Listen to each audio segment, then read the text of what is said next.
Aqui nós vamos auxiliar ao uso do Autodesk Robot quanto ao PBL de teoria das estruturas.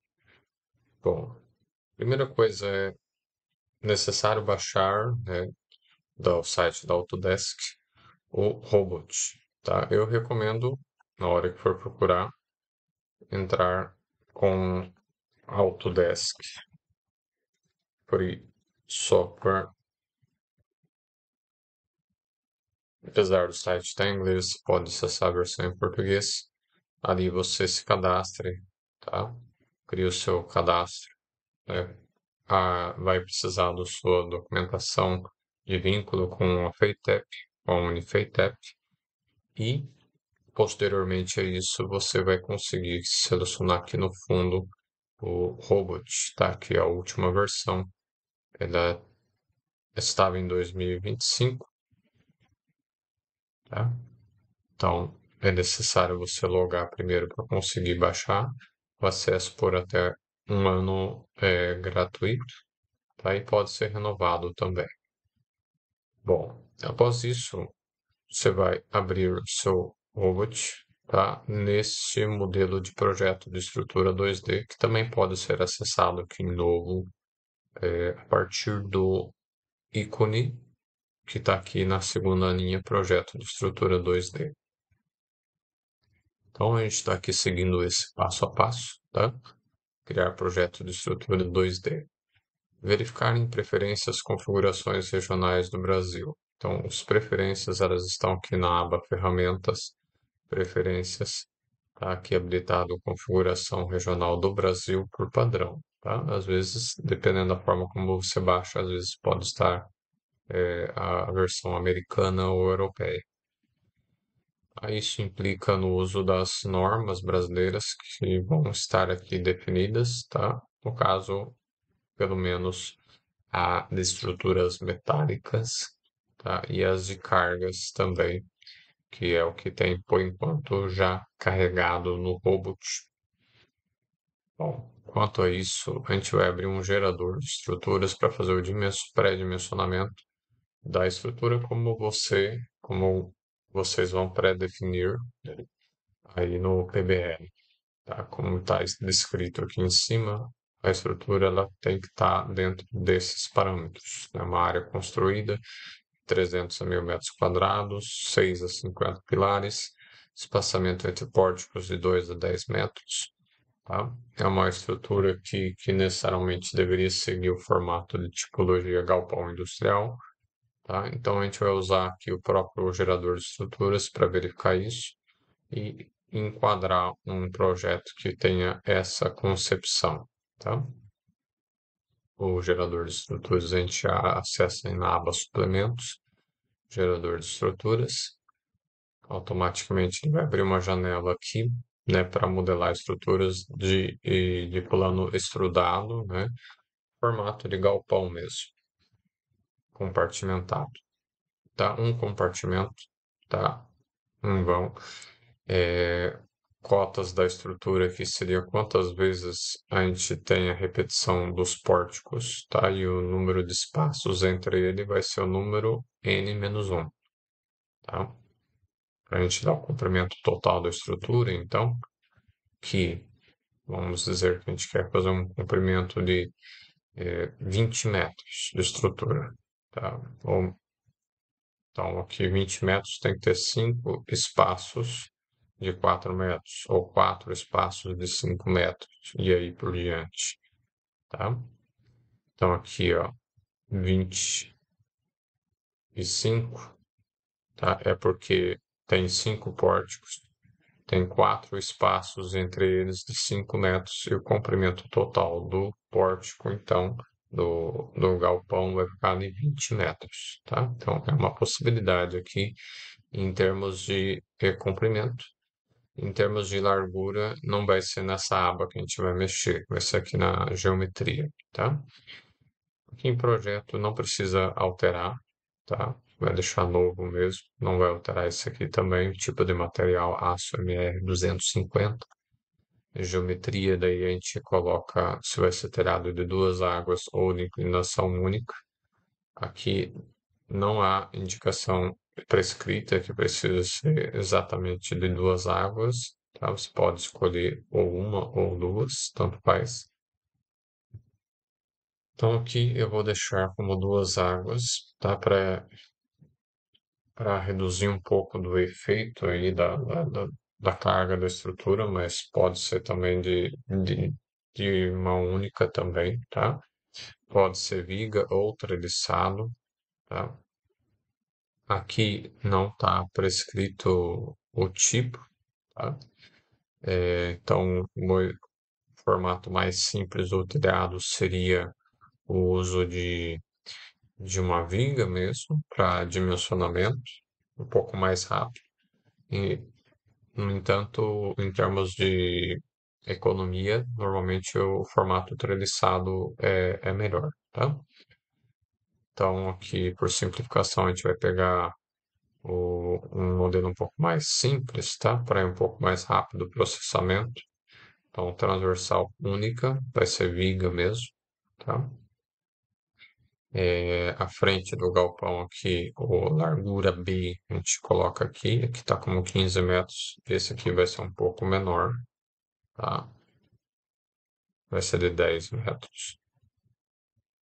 A altura HFR é a altura em relação ao piso. Isso aqui, se você quiser alterar, pode alterar. Não, a gente não vai entrar no mérito de alterar aqui.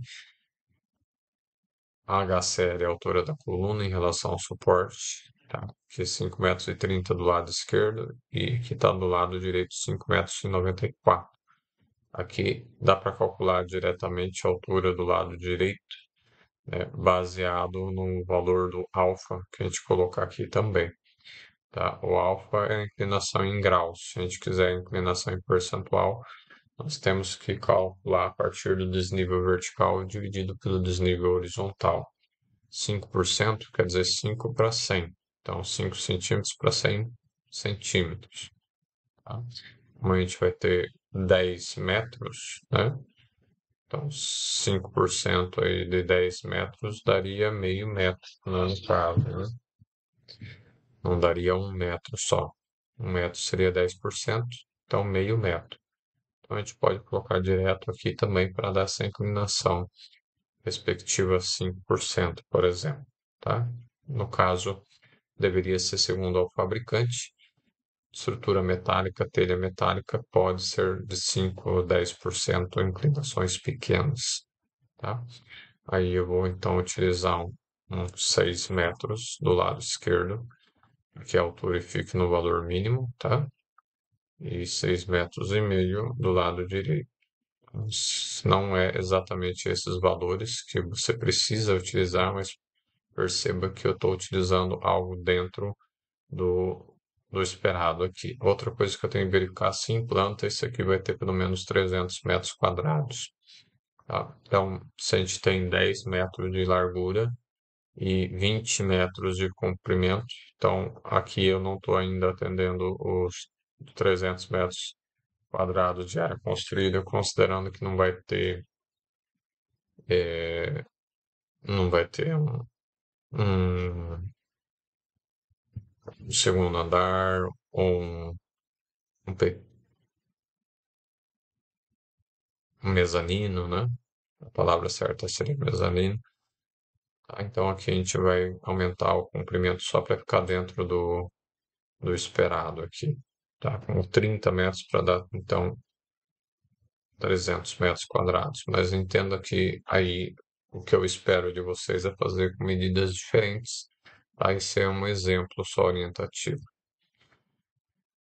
A geometria, então, ela está alterada. Aqui, os cortes seriam as seções transversais, tá? Você pode deixar esses aqui mesmo, do que está aqui citado. Depois a gente pode alterar. HA é um perfil para coluna e P são perfis para vigas, tá? Rotulado é o esquema do suporte do apoio, tá? Isso pode deixar assim por enquanto, que seria o caso mais simples de apoio, mais econômico, entre aspas, tá? Mas que vai resultar em maior esforço para os elementos também. Treliça a gente não vai adicionar, vai ser viga mesmo. As lajes aqui seria para fazer o mezanino, Esses aqui seriam os prolongamentos da platibanda iberal, que eu não vou considerar, nem reforço. As terças, sim. Aqui, por enquanto, foi colocado apenas 4 terças, tá? Então, como o vão é de 10 metros, isso vai ser um pouco, vamos dizer assim, vai fazer com que as telhas necessitem, né, passar desse vão, como aqui é quase 10 metros, então um vão de quase 3 metros de telha pode ser complicado em termos estruturais, né, para fazer uma manutenção aqui no telhado de estruturas metálicas. Então aqui as terças elas deveriam estar bem mais próximas para a gente não ter tanto problema assim na manutenção, tá? É, lembrando que a gente deixou aqui o espaçamento entre pórticos de 5 metros também, né? Então as terças elas vão ter 5 metros de comprimento, tá? Então é melhor que a gente carregue ela menos, então é melhor a gente deixar um espaço aqui menor. Eu vou deixar então aqui 11 terças para deixar 10 espaços entre elas, tá? Então aqui vai ficar bem mais pequenininho o espaço entre elas. Automaticamente ele calcula aqui o espaçamento e sugere um perfil também, tá? Esse perfil ele é da categoria europeia, dá para trocar também posteriormente para a categoria do banco de dados brasileiro, tá? Por enquanto, aqui, se você não quiser alterar, não tem problema. Se quiser alterar, é só clicar em mais e aqui automaticamente abre uma janela de sessão. Dessa janela de sessão, a gente clica aqui no perfil I ou no C, que são os mais comuns para terças, tá? Que eu vou pegar o I por simplificação e o perfil I. E aqui o primeiro que a gente tem é o 76 e o último que a gente tem é o 152. O que pode acontecer é que para esse perfil catalogado nessa altura, até esse dessa altura não dê conta ao perfil I. Então, às vezes a gente pode escolher um perfil W, tá? O perfil W é um pouco mais, então um range, né? Um alcance maior em termos de rigidez, de inércia. Então, eu recomendo aí o perfil W ou o perfil C, tá? Daí eles têm uma altura, né, maior para aguentar esse esforço. Que por simplificação eu vou escolher o perfil W, tá? E para testar esse aqui de 150 por 45 é um pré-dimensionamento, não estou fazendo nenhum cálculo, estou impondo esse inicialmente. Então, uma vez assim, eu coloco aqui então W, que eu escolhi,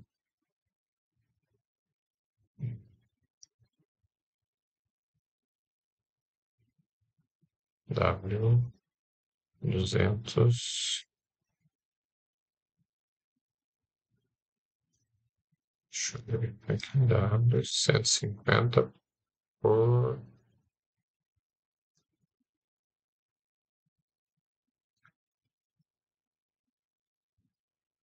Ah, não, tá certo.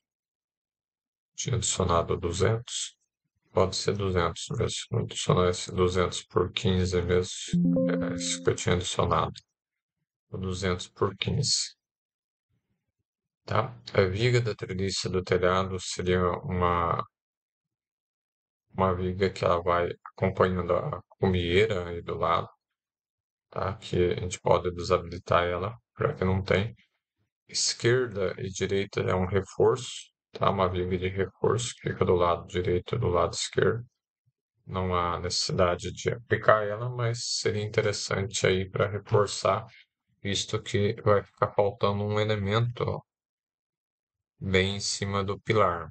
Então, seria um elemento de fechamento, né, para dar rigidez para os pilares, né? Então, eu vou utilizar todos eles W do 200 por 15 também aqui na geometria, na viga, tá? Eu vou escolher perfis que pertencem à categoria W, tá? Por enquanto, elas vão ficar tudo com o mesmo perfil. Depois, na hora do dimensionamento, a gente vai escolher outras categorias, tá? Não tem problema, só um só um pré-dimensionamento. uma vez aplicado aí as terças, terças únicas, quer dizer que elas vão ficar biapoiadas, elas não vão ser contínuas, tá? É, e os contraventamentos, tá? Que os contraventamentos estão aplicados no primeiro e no último vão, a forma como eles estão aplicados aqui, ficou um pano de 3, outro pano de 3 e um pano de 4, tá? Que é o número de contraventamentos na inclinação do telhado. Aqui eu vou colocar, por exemplo, 5 contraventamentos, só para vocês verem como é que ele muda. Ele vai separar o espaço do telhado em 5 e colocar esses contraventamentos. Também não é interessante que as barras fiquem muito compridas, tá? Senão tem problema de esbeltez, tá? Então eu vou deixar só na frente, na trás, no telhado, no compartimento inicial e no final, que é o mais comum, que são as regiões que precisam de mais rigidez, né? As regiões onde o vento incide diretamente sobre a estrutura. Normalmente a lateral da edificação ela vai ficar um pouco protegida, se não é o caso, também poderia ter contraventamento lateral no meio do edifício também, tá? Os cortes de contraventamento normalmente são seções circulares maciças, tá? Mas se você quiser deixar esse cair que foi sugerido, pode ser.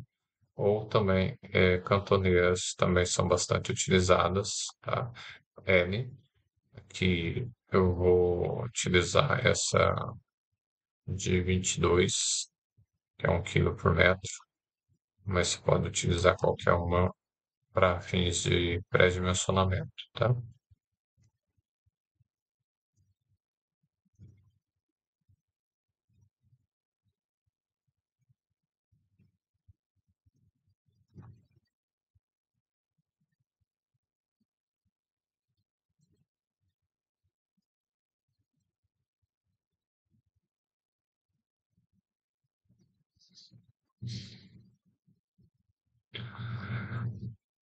Bom, parede a gente não vai adicionar estrutura de paredes, tá? Que seria da frente da parte de trás.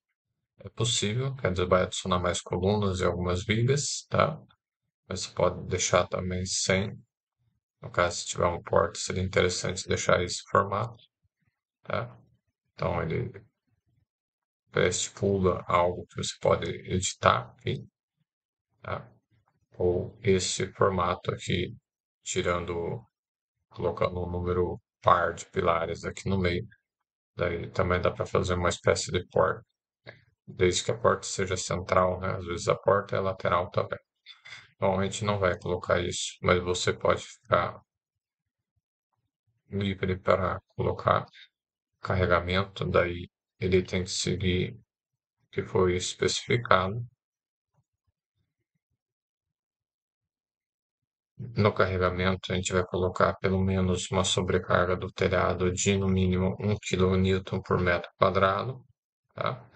Isso é uma sobrecarga, fora de que a gente deveria ter o valor do peso próprio, né?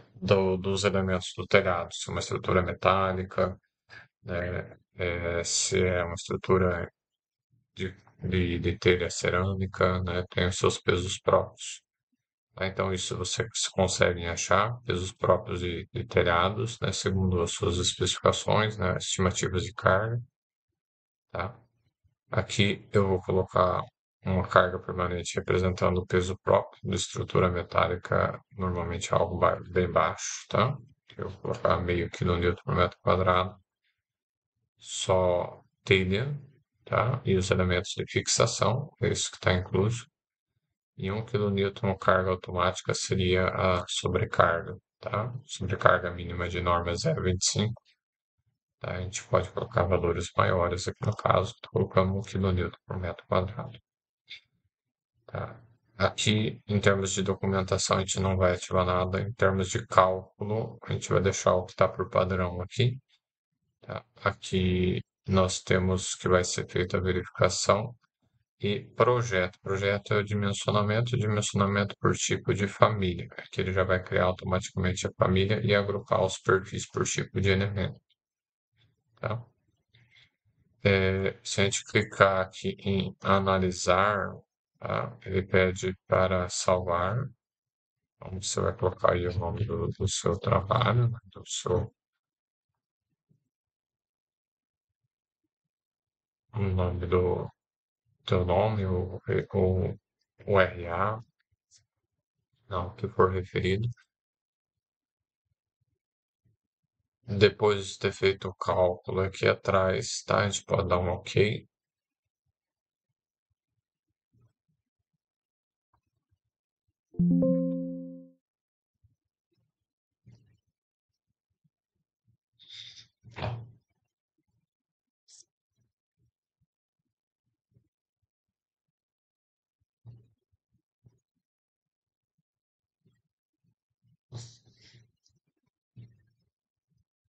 Aí depende da velocidade do computador. E aqui a gente tem o pré-dimensionamento, tá?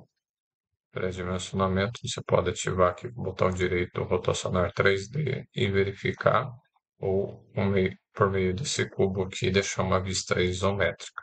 Recomendo o uso do mouse, tá? Principalmente use o botão do meio para arrastar, né, a tela e, e girando ele você consegue zoom e segurando ele você arrasta a tela, tá? Então, aqui a gente tem a visualização, os elementos utilizados por enquanto, tá? E a gente vai fazer agora a idealização da carga de vento. A carga de vento, a gente vai vir aqui em cargas, vento neve. Aí aqui a gente tem esse vento em cilindros, não é o caso. A gente tem simulação de carga de vento, tá? É aqui que a gente vai vir. Geração de cargas de vento, simulação de vento. Tá? A outra opção CFD não vai estar ativada porque tem que baixar o outro programa. A gente vai gerar dois ventos, pelo menos duas direções, por normalmente tem que gerar uma paralela ao edifício, outra perpendicular ao edifício em relação à planta dele, né? Longitudinal e transversal. Então, seria aqui no caso x mais y mais velocidade de vento. Você vai utilizar a correspondente ao local indicado aí no seu estudo, vamos dizer, estudo de caso do PBL, tá? 20 metros por segundo aqui eu vou alterar para um valor ligeiramente maior. Tá? Vou usar aqui 38 metros por segundo. Tá? E daí, aqui a gente pode deixar da forma como está. Tá? Se você quiser, eu recomendo desativar essa abertura dos painéis fechados, tá? Se bem que não tem aqui painéis indicados na alvenaria, tá? A gente poderia representar ou deixar aqui simplesmente aberto, como se realmente estivesse aberto, tá? Vai ser o caso. Perfil de vento você pode alterar aqui, não há necessidade de você alterar se você quiser, tá? Normalmente a gente altera para representar aí a elevação do vento com a altura, né? Porque ele tem uma alteração do seu fator de vento, tá? Então, aqui, por exemplo, você pode deixar ele 50% mais forte a uma determinada altura. Isso aqui, na verdade, tem tudo especificado de como estabelecer isso pela NBR 6123, que é a NBR de vento. Tá? Mas isso aqui você pode alterar ou deixar como está, não há problema de alterar, tá? Aí você clica em iniciar essa simulação do vento nas duas direções. Isso aqui ele demora um pouquinho, tá? A gente já volta logo na sequência. Então, pessoal, tá terminando aqui. Ele faz uma interação por X mais e outro por Y mais, que foram escolhidos, tá? Se você escolher mais eventos, ele vai fazer mais interações aqui, tá? À medida que vai descendo aqui e converge, ele cria, né, a carga, tá? Que estava quase criando, tá? Ele acabou retornando aqui o incremento, tá? Mas está próximo da convergência. Quando ele encontra a convergência, vai aparecer uma mensagem, tá? Essa mensagem indicando que a carga foi criada, tá? Então está na iminência, né? Ele precisa atingir um residual, né, mínimo, aí foi atingido, e daí ele dá uma mensagem, ele fala que vai ter alterações, você clica OK, e a gente segue para o próximo passo, tá? Então, isso aqui foi feito. Incluir o vento nas combinações e gerar cálculos, tá? Aqui as combinações a gente acessa na aba cargas, depois combinações automáticas, depois a gente vem aqui com combinações totalmente automáticas ativadas, a gente vem em mais, e depois em mais a gente vem aqui, a gente vai vir na aba relações e verificar se o vento está aqui desse lado. Se aparecer W1, tá? Quer dizer que ele está aqui, ele vai ser considerado nas combinações. As combinações aqui que a gente vai realizar, tá? Vai ser o caso de ELU e ELS aqui no caso, tá? No estado limite último, a gente verifica a ruína, e no estado limite de serviço, a gente verifica a deformação. No caso do trabalho F2, a gente não consegue verificar ruína, né? Então, você só vai verificar a questão da deformação, né? Aqui, no caso, para verificar o deslocamento exato das barras, né? No caso, aqui no uso do robot, tá? Então, a gente vai verificar a partir do caso de carga de estado no limite de serviço, tá? Esse deslocamento exato é considerando já fatores de norma, tá? Que é o que a gente vai focar aqui em termos desse trabalho, tá? Para não ficar tão difícil. Então, vocês podem fazer só o estado limite de serviço, no caso, que já é suficiente, tá? Por padrão, no robot já vem habilitado o estado limite último, que é ruína, pode desabilitar. A gente vai verificar só o caso de serviço, tá? O de ruína, nesse caso, ele não seria verificado, tá? Se você quer ter uma aproximação um pouco mais realista, deixa o LU ativado, tá? Daí o estado limite de serviço também. E o ACC daí a gente deixaria de fora, que seria o caso sísmico, que a gente não vai considerar. Você aperta em gerar e já gera as combinações. Depois a gente clicar aqui no botão cálculos. Bom, nessa concepção também ele criou, só para a gente ver aqui, ó, peso próprio, carga permanente, carga automática. Peso próprio é o peso das barras. Carga permanente é a carga de peso próprio do telhado. Carga automática é a carga de sobrecarga do telhado. É a carga variável, o vento. E aqui em cima estão as combinações, tá? Então, aí estão criadas todas as cargas, tá? E o que interessa para nós aqui vão ser as combinações, ou o LU ou a ELS, tá? Que aqui elas estão resumidas aqui e aqui, tá? O valor mais e menos seriam os extremos positivos e negativos de cada esforço que a gente consegue achar, ou de cada deslocamento que a gente consegue achar, tá? Bom, essa etiqueta de carga, tá? A gente pode dar valor para ela clicando aqui, tá? Ou simplesmente tirar, precisa ficar mostrando o carregamento. Você pode fechar essa janela aqui também. Bom, depois disso a gente vai verificar os deslocamentos, depois de feito o cálculo, tá? Aqui no nosso caso, a ideia é vocês verificar só o deslocamento, mas eu vou mostrar para vocês terem ideia de como seria a verificação também, se a estrutura ela está adequada ou não para a configuração que vocês colocaram, tá? Então, a gente muda aqui da aba geometria, a gente vai para projeto de aço, para fazer essas verificações, tá? Então, projeto de aço alumínio. Se a gente vir aqui do lado de cima, a gente tem os grupos. Na aba grupos, a gente tem todos os grupos que foram criados, são 6 grupos, colunas, telhado viga, viga do telhado, telhado viga um, telhado terça, parede contraventamento, telhado contraventamento.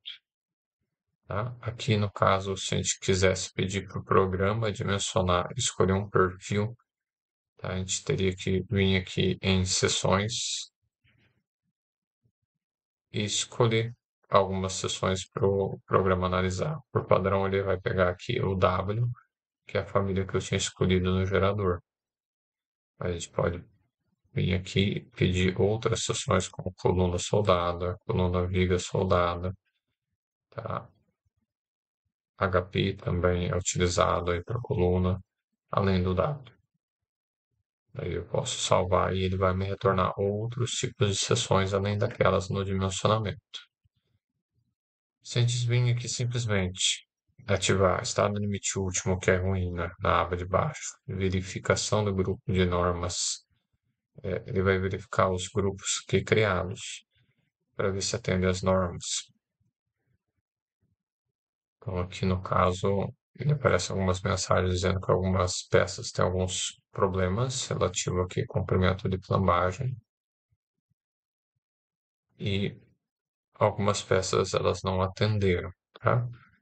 Aqui é bem normal que as peças de parede de contraventamento não vão atender, tá? Porque tem que alterar os coeficientes de flambagem do programa. Esse é um processo que eu não vou cobrir nesse trabalho, tá? Que demora um pouco mais. É só para vocês terem uma ideia de como que é demonstrado e como que, apesar do programa ajudar, ele não é totalmente automático. Tem várias coisas que a gente normalmente precisa configurar nos programas de análise de projeto estrutural.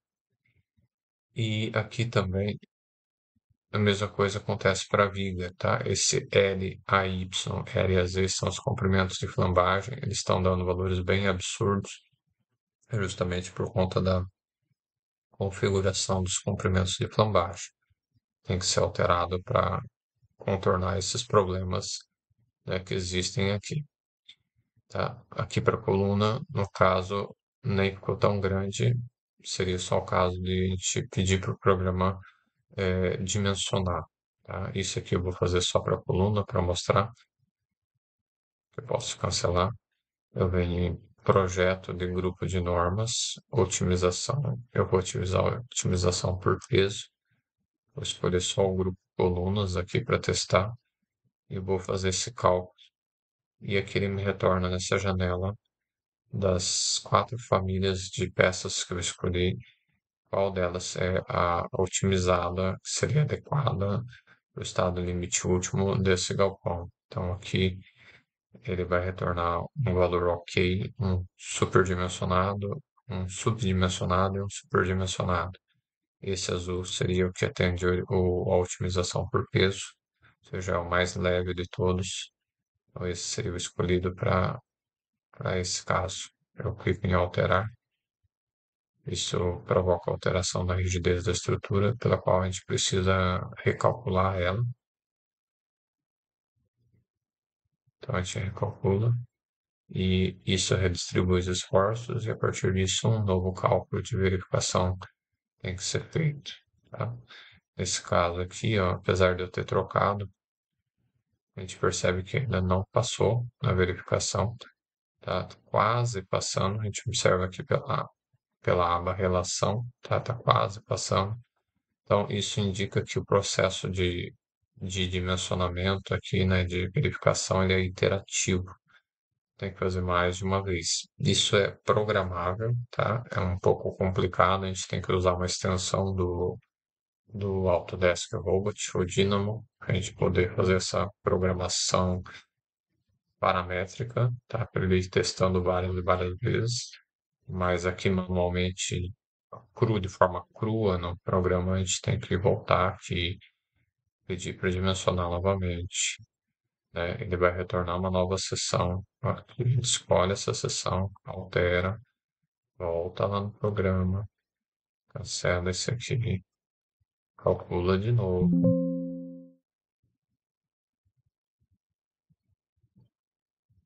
e depois verifica de novo. Agora passou. Então ele convergiu, então o problema da coluna está resolvido, né? Nesse caso, faltaria resolver aqui os elementos de viga do telhado, tá? E os contraventamentos, tá? Bom, isso não vai ser objeto aqui. Se no caso de vocês também ficarem com esses problemas de não passar nas verificações, não é problema, tá? Para esse trabalho, é só para ter uma interação com o programa de saber fazer o pré-dimensionamento mesmo, tá? Então você pode fechar, que não há necessidade de salvar esse resultado. Daí, a deformação, que é o objetivo final do trabalho.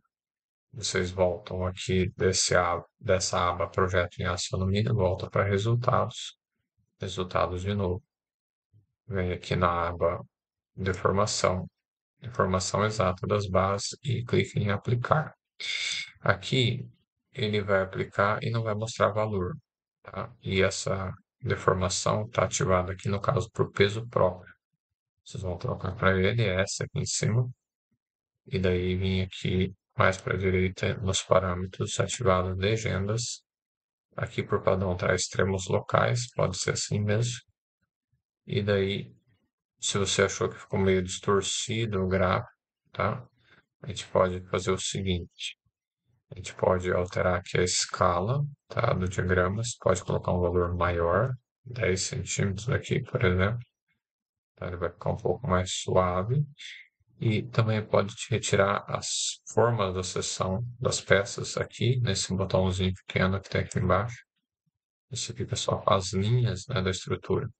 Então, isso aqui você vai colocar essa figura no seu trabalho para indicar, né, as deformações limites aí por estado limite de serviço. No caso aqui tem um ponto da estrutura que está com 8,2 centímetros de deformação, né? Se você quer visualizar melhor onde que ele está acontecendo, você pode rotacionar a estrutura para verificar exatamente da onde que ele está puxando essa cota, né? No caso aqui, bem do meio da terça aqui, ó, do galpão, tá? É que está tendo essa deformação exata dessa peça. Tá? Essa deformação exata da peça é uma deformação correspondente a bar, tá? É o quanto que ela realmente deformou. Não é uma deformação, não é um deslocamento necessariamente, tá? O deslocamento nodal, ele já é diferente. No caso, ele representa o quanto que um ponto ele teve de deslocamento relativo às coordenadas globais da peça. E aqui, no caso, ele vai pegar, por exemplo, só dos pontos que a gente já tinha cotado aqui da estrutura, né? O meio da terça não era um nó exatamente para a estrutura, então ele não marca, tá? Mas nesse ponto de conexão com a outra viga, aqui dessa viga do pórtico com a viga da terça, ele marca o deslocamento. Então, nesse caso, ele não marca todos os deslocamentos de interesse. Aqui na deformação exata das barras, a gente tem mais informações, né? Pelo qual a gente percebe aqui, né? Esse deslocamento dessa peça aqui, ó, teve 7 centímetros para baixo. Aqui, nessa viga, teve 8,2, né? Mas esse 8,2, a gente tem que tomar cuidado, né? É uma deformação que a gente percebe aqui da posição que a viga estava. E ela desce junto, né? Um pedaço aqui junto com a estrutura, tá? Então, na hora de fazer as verificações, esse aqui seria um valor, tá? Só orientativo de quanto a estrutura se deslocou. Mas o quanto que ela está realmente suportando o deslocamento relativo, a gente tem que fazer nas verificações de estado limite de serviço, tá? Bom, então, uma vez feito esse gráfico, você vai colocar no seu trabalho, tá? Você verifica qual escala vai ficar melhor, se é assim, ou isométrico, ou por baixo, tá? Se você quiser desativar o telhado, tá? O revestimento, você clica aqui. Ele vai mostrar as barras por cima, tá? Então pode ser um pouco confuso aí se você tiver ativado aqui os dois. Ativa só a deformação exata das barras para ficar um pouco mais simples, tá? E, por fim, habilitar a tabela de quantidades. Tabela de quantidades, a gente vem aqui, ó, uma vez ativada essa janela, tá aqui mesmo, tá? A gente vai ver que ela está desativada por padrão nesse módulo aqui, no módulo de resultados do diagrama, tá? A gente consegue ativar ela em outros resultados, né? Do diagrama que a gente não consegue, tá? A gente vem aqui, o caminho mais fácil para você achar essa tabela é vir aqui apertar com o botão direito na própria área de trabalho aqui, tabelas. Daí você vai encontrar o mesmo ícone que está aqui, ó, estimativa de, perdão, levantamento topográfico de quantidade, tá? Aí vai vir essa quantidade, o quanto que ele reconhece do programa de quantos perfis de cada família foi utilizado, de cada tipo de aço também, se tiver mais de aço, de cada comprimento que existe também. Ele pega aqui o peso total desses elementos repetidos, né? Coloca aqui.